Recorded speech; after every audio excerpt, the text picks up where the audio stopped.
Hey there, everybody. It's a little wet today, but I just got a few plants that we're going to use to kind of fill in a space that I showed you all the other day. So stick around. We're up by the front wall again.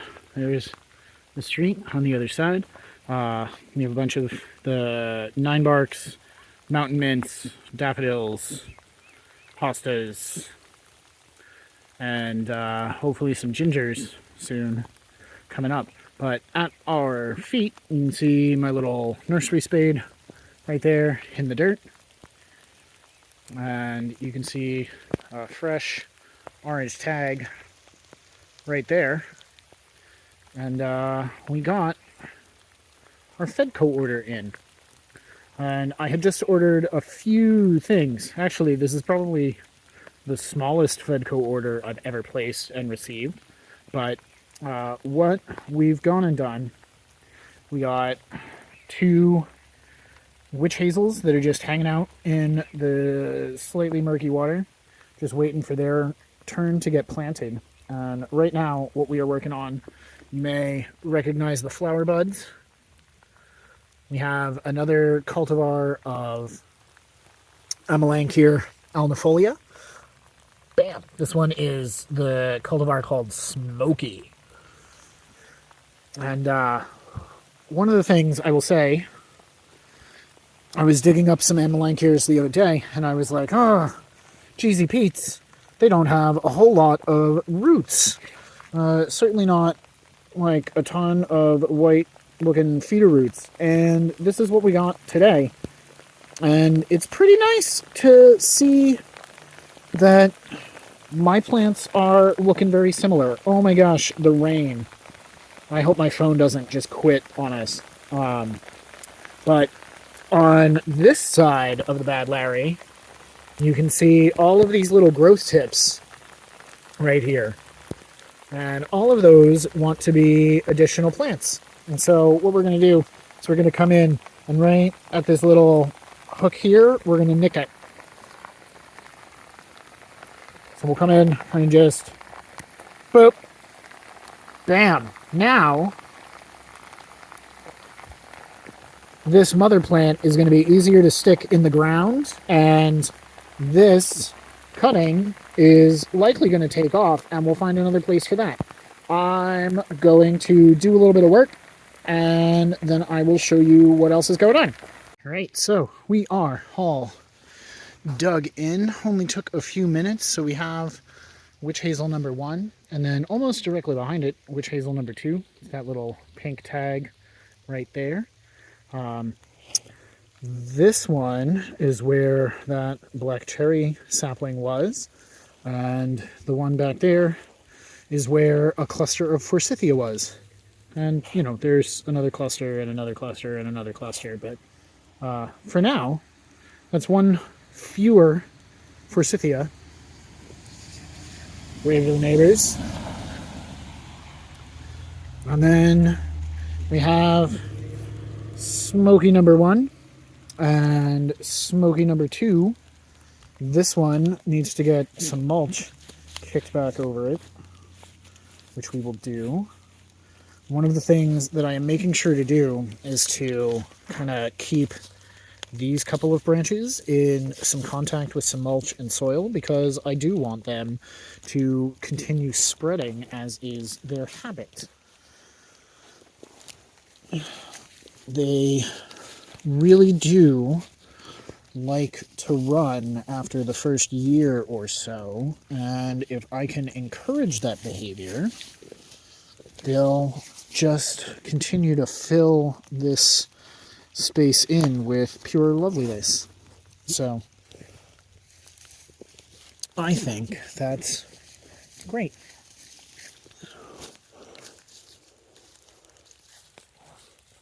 Yep. Just kind of cram those leaves in there. Take a few of these forsythia sprouts. Oh, just lean them in there. All right. Give it a little Give it a little step just for pressure. Make sure, I mean, it's on and off raining hard enough that these will get watered in and the soil will coalesce around those roots and just keep these guys super happy today. The only piece we have left is this little guy. This little guy. So what we're going to do with this one is we're going to come up over this way to where this other bank of Amelanchiers is. And so this is additional Amelanchier alnifolias.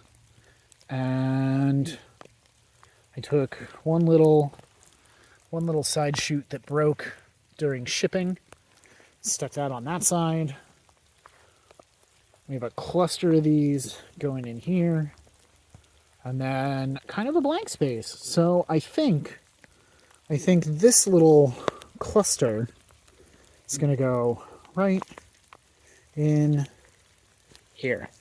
And something I've noticed with the alnifolia Amelanchiers, at least, is that they're not entirely very deep rooting. So it's going to take a little bit of digging to get down to the good stuff.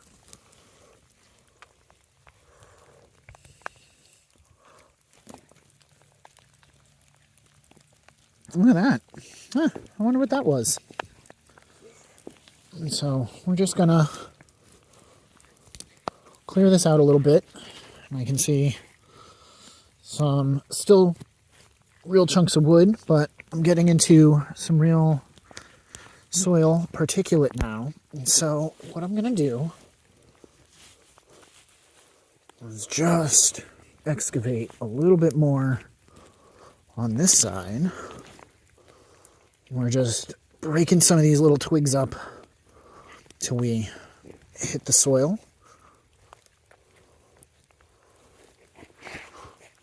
And then this little guy, I'm going to thread him under these branches so that they are nice and protected and as close to the soil as we can get them without going too crazy. And then we're going to start backfilling underneath them.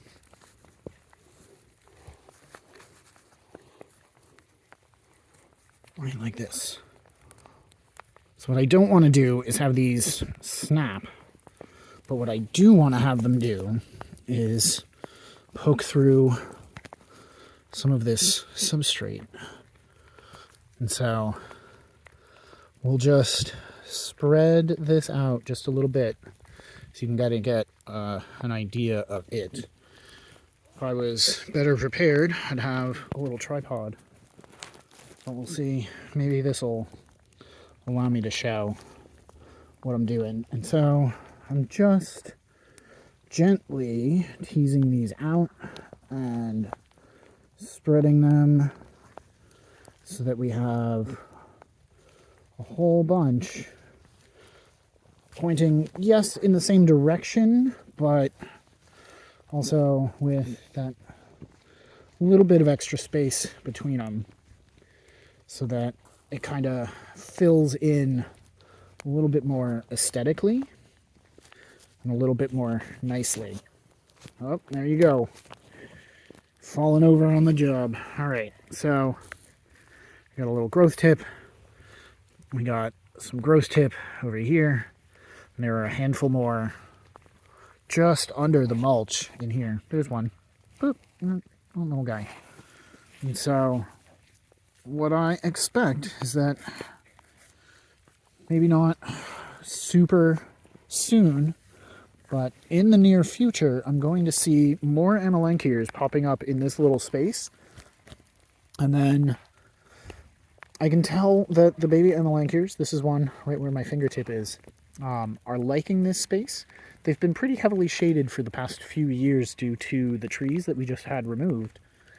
And I'm expecting that they will kind of take off this year and really start putting on some growth that is admirable. And if I want to get a better mix of genetics and still keep it without going through the crossbreeding between Amelanchier laevis and alnifolia and canadensis. Putting these into the same general vicinity here is going to give me a better likelihood of seeds being true to alnifolia but having the genetics of these guys, which I don't remember. Maybe it was Regent, but I feel like that's laevis. And then the Smokies, which are in here and a little bit further down there. And this will also keep it so that we have more of a lower growing shrub set in here. We have some of the trees. Some of these might come out in the next few years. We'll see how things turn out.